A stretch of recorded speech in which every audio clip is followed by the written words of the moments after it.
வணக்கம் நேர்களே, இன்னைக்கு நாம பார்க்கக்கூடிய சிறப்பு பதிவு பிப்ரவரி மாத பலன்கள். இந்த பிப்ரவரி மாதத்துல கிரகங்களின் கோச்சார நிலவரங்கள் அப்படின்னு பார்க்கும்போது மாத தொடக்கத்துல பார்த்தீங்கன்னா குரு பகவான் மிதுன ராசியில வக்ரத்தன்மையோட இருக்கிறார்.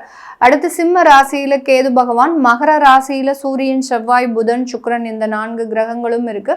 அடுத்து கும்ப ராசியில ராகு பகவான், மீன ராசியில சனி பகவான் இயல்பு தன்மையோட இருக்கிறார். இதுதான் இந்த மாத தொடக்கத்துல இருக்கக்கூடிய கிரகங்களின் கோச்சார நிலவரங்கள். இந்த மாதத்துல இருக்கக்கூடிய கிரகங்களின் பெயர்ச்சிகள் அப்படின்னு பார்க்கும்போது 4ஆம் தேதி பிப்ரவரி மாதம் 4ஆம் தேதி புதன் பகவான் மகர ராசியிலிருந்து அந்த கும்ப ராசிக்கு ராகுவோட சேர்க்கை பெறுகிறார்.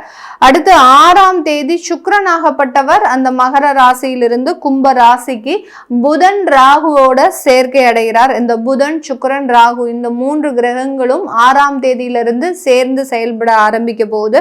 அடுத்து 13ஆம் தேதி அப்படின்னு பார்க்கும்போது அந்த சூரியன் ஆகப்பட்டவர் அந்த கும்ப ராசியில பெயர்ச்சி ஆகிறார். இந்த கும்ப ராசியில ஏற்கனவே 3 கிரகங்கள் புதன், சுக்கிரன், ராகு இதோட சேர்ந்து அந்த சூரியனும் பயணிக்க போறார் அந்த 13ஆம் தேதியிலிருந்து.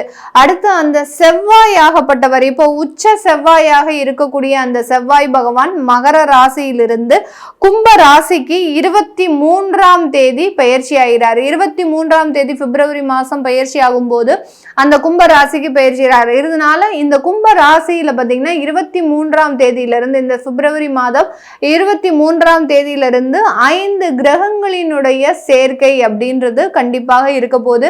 இதனால ஒவ்வொரு ராசி என்பர்களுக்கும் இருக்கக்கூடிய மாற்றங்களை பத்தி தான் இந்த பதிவுல நம்ம தெளிவா பார்க்க போறோம். ஏன்னா நிழல் கிரகமான அந்த சர்ப்ப கிரகமான அந்த ராகுவோட சேர்ந்து இந்த 4 கிரகங்களும் பயணிக்கும் போது ஒவ்வொரு ராசி என்பர்களுக்கும் என்ன மாதிரியான ஒரு மாற்றங்கள் இந்த 28 நாட்கள்ல இருக்க போகுது அப்படின்றத நம்ம இந்த பதிவுல தெளிவா பார்க்க போறோம். இந்த சேனலை முதன்முறையா பாக்குறீங்க அப்படின்னா சப்ஸ்கிரைப் பண்ணிக்கோங்க, பெல் பட்டன்ல ஆல் ஆப்ஷன் சூஸ் பண்ணிக்கோங்க. கடக ராசி என்பர்களுக்கு இந்த பிப்ரவரி மாதம் எப்படி இருக்க போகுது? மாதத்தின் தொடக்கத்திலேயே உங்களுடைய ராசி அதிபதி அப்படின்னு சொல்லக்கூடிய அந்த சந்திரன் உங்களுடைய ராசியில தான் இருக்கிறார். இதனால இந்த மாதம் ரொம்பவும் சுறுசுறுப்பாகவும் நிறைய ஒரு வளர்ச்சிகளை நோக்கி பயணிக்கக்கூடிய ஒரு மாதமாக இருக்கும். கடன் தொந்தரவுகளிலிருந்து மீளக்கூடிய ஒரு மாதமாகவும் தான் இந்த பிப்ரவரி மாதம் இந்த ராசி என்பர்களுக்கு இருக்க போது. இந்த ராசியில பார்த்தீங்கன்னா புனர்பூசம், பூசம், ஆயில்யம் இந்த மாதிரியான 3 நட்சத்திரங்களும் இருக்கக்கூடிய இந்த ராசி அன்பர்கள் இந்த பிப்ரவரி மாதம் உங்களுடைய அந்த தொழில் ரீதியான சில முன்னேற்றங்களை அடையக்கூடிய ஒரு நேரம். இந்த கடகராசி அன்பர்கள் எப்போதுமே பேச்சு திறமை அப்படின்றது அதிகப்படியாக இருக்கும். ஆனா எடுத்த உடனே சில விஷயங்களெல்லாம் யார்கிட்டையும் பகிர மாட்டாங்க. அந்த அளவுக்கு ரொம்ப சென்சிட்டிவாக இருக்கக்கூடியவர்கள் நம்ம கடகராசி என்பர்கள். இந்த கடகராசி என்பர்கள் அந்த சென்சிட்டிவான சில விஷயங்களை தன்னை சார்ந்து இருக்கிறவங்க ரொம்ப நம்பிக்கை தன்மையோட இருக்கிறாங்க அப்படின்னா தான் அந்த இடத்துல பகிரக்கூடிய ஒரு நபர்களாக இருப்பாங்க. அவர்கள் மீது நம்பிக்கை வரல அப்படின்ற பட்சத்துல அவர்கள் யாராக இருந்தாலும், கட்டின கணவராக இருந்தாலும், கட்டின மனைவியாக இருந்தாலும், பெற்றெடுத்த பெற்றோர்களாக இருந்தாலும் கூட அவர்கள் மீது நம்பிக்கை தன்மை இல்லை அப்படின்னா ஒரு விஷயம் கூட இவர்கள் ஷேர் பண்ணிக்க மாட்டாங்க. அந்த அளவுக்கு ஒரு மனதுக்குள்ளேயே சில விஷயங்களை போட்டு இவர்கள்கிட்ட நம்ம ஷேர் பண்ணக்கூடாது அப்படின்ற மாதிரியாக இருப்பாங்க. இவர்களுக்கு ஒரு நம்பிக்கை தன்மை வந்துருச்சு அவங்க மேல அப்படின்னா எல்லா விஷயத்தையும் ஷேர் பண்ணுவாங்க. இதுதான் அதுதான் அப்படின்னு இல்லாம ஒவ்வொரு நிமிடமும் நீங்க என்ன செய்றீங்க, என்ன பண்றீங்க, எப்படி என்ன சாப்பிட்டீங்க, எப்போ தூங்குவீங்க இப்படின்ற மாதிரியாக ஒவ்வொரு நிமிடமும் இருக்கக்கூடிய ஒரு செயல்களை இடைவிடாமல் ஒப்பிக்கக்கூடிய ஒரு நபர்களாகவும் இருப்பாங்க. அந்த அளவுக்கு போனா அந்த எண்டு, இருந்தா இந்த எண்டு அப்படின்ற அளவுக்கு அந்த சென்சிட்டிவான சில விஷயங்களை நோக்கி பயணிக்கக்கூடியவர்கள் நம்ம கடகராசி என்பர்கள். இவர்களுக்கு இவர்களினுடைய 2ஆம் இடத்துல கேது பகவான் ரொம்ப வருஷமா சஞ்சரிச்சிட்டு இருக்கிற மாதிரி இருக்கு.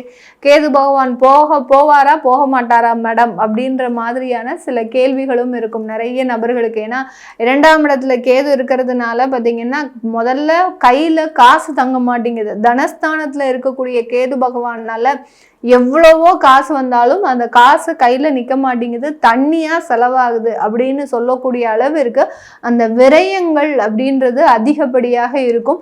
அப்படி இல்லாத பட்சத்துல நிறைய கடகராசி என்பர்கள் என்ன பண்ணுவாங்க அப்படின்னா, ஆன்மீக ரீதியாக சில செலவுகளை செய்யறதுக்கு உண்டான ஒரு நேரம். பெரிய பெரிய தொழில்கள்லாம் செஞ்சுட்டு இருக்கிறாங்க அப்படின்னா அவர்கள் பார்த்தீங்கன்னா இந்த இடத்துல ஆன்மீகத்திற்கு நிறைய ஒரு பங்கு கொடுக்கக்கூடிய ஒரு தருணம். கோயிலினுடைய வளர்ச்சிக்கு அடுத்து பார்த்தீங்கன்னா கோயிலினுடைய ஒரு சின்ன சின்ன செலவுகளுக்கு இவர்களால் இயன்ற ஒரு உதவிகளை செய்யக்கூடிய ஒரு தருணம். ஆக மொத்தத்தில் எப்படியோ கையில் காசு தங்காமல் வெளியில் போய்கிட்டே இருக்கு அப்படின்னு சொல்லக்கூடிய அளவுக்கு தான் இருக்குது. இந்த மாதத்தில் உங்களுக்கு இருக்கக்கூடிய ஒரு நெகட்டிவான சில விஷயம் என்ன அப்படின்னா, நீங்கள் உற்சாகமாக ஆரம்பிக்கிறீங்க, ஆனால் கிரகங்கள் பார்த்தீங்கன்னா 8ஆம் இடத்துல ஒரு 5 கிரகங்களினுடைய சேர்க்கை, சூரியன், புதன், சுக்கிரன், செவ்வாய், ராகு, இந்த மாதிரியான 5 கிரகங்கள் என்ன மேடம் பண்ண போகுது? ஒன்றும் பண்ணாது, நீங்க ஒண்ணுமே கவலைப்பட வேண்டாம். ஏன்னா நீங்க உற்சாகமாக இருக்க போறீங்க. அந்த கிரகங்களினுடைய தாக்கங்கள் மிகவும் குறைவாக தான் இருக்க போகுது. ஏன்னா 8ஆம் இடத்துல ஏற்கனவே ராகு பகவான் சஞ்சாரம் செய்துட்டு இருக்கிறார்.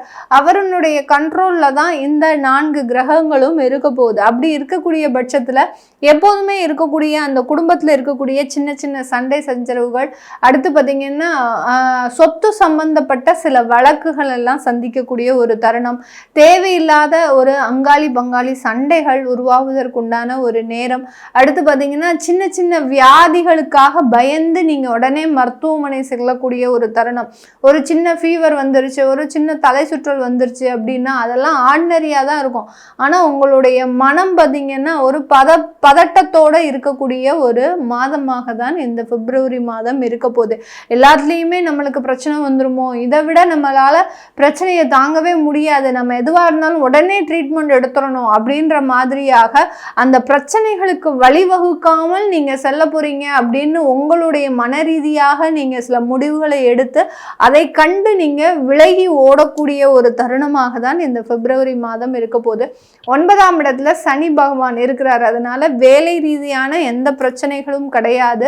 அதே சமயத்துல தந்தையினுடைய தொழில்ல சின்ன சின்ன மாற்றங்கள், நீங்க பரம்பரை தொழில் ஏதாவது செஞ்சுட்டு வந்துட்டு இருக்கிறீங்க அப்படின்னா அந்த இடத்துல ஒரு சின்னதா ஒரு ரெனோவேஷனோ சின்னதா ஏதாவது ஒரு மாற்றங்களோ செய்யக்கூடிய ஒரு தருணமாக இருக்க போது.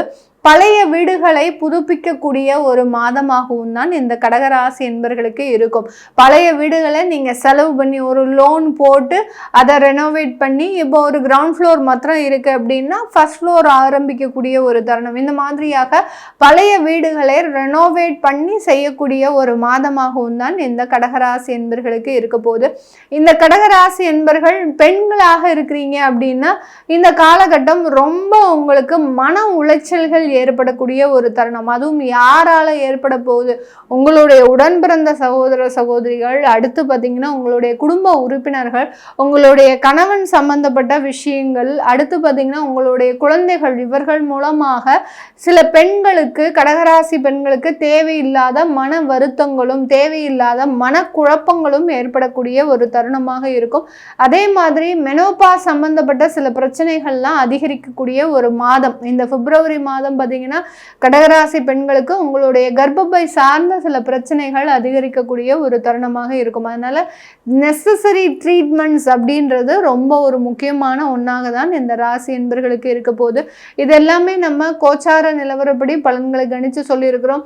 உங்களுடைய சுய ஜாதகப்படி ஏதாவது ஒரு தேவைகள் இருக்கு, உங்களுக்கு சில கடன், அதாவது கடன் கொடுத்தது பணம் இன்னும் வரல, இல்லை நான் கடன் வாங்கக்கூடிய ஒரு சில சிச்சுவேஷனில் இருக்கிறேன், என்னுடைய சொத்துக்களை விற்கணும், அது 6 மாத காலமாக நான் முயற்சி பண்ணிட்டு இருக்கிறேன், என்னால் முடிய மாட்டேங்குது, இப்படியான ஒரு சுய கேள்விகள் இருக்கும். அந்த கேள்விகளுக்கு உங்களுக்கு ஆன்சர் தெரியணும். என்னுடைய ஜாதகம் எப்படி இருக்குது, என்னுடைய லைஃப் எப்படி இருக்குது, நான் என்ன மாதிரியான சில தெய்வங்களை வழிபாடு செய்தால் நல்லா இருக்கும் அப்படின்ற மாதிரியான கேள்வி கேட்கணும், ஒரு உங்களுடைய ஜாதகத்தை பார்க்கணும் அப்படின்னு விருப்பப்படுறவங்க கீழே இருக்கிற நம்பருக்கு வாட்ஸ்அப்பில் அப்பாயின்மெண்ட் வாங்கிக்கிட்டு நீங்கள் கன்சல்ட் பண்ணிக்கலாம். உங்களிடமிருந்து விடைபெறுவது உங்கள் ஆஸ்ட்ரோ பூர்ணா. நன்றி, வணக்கம்.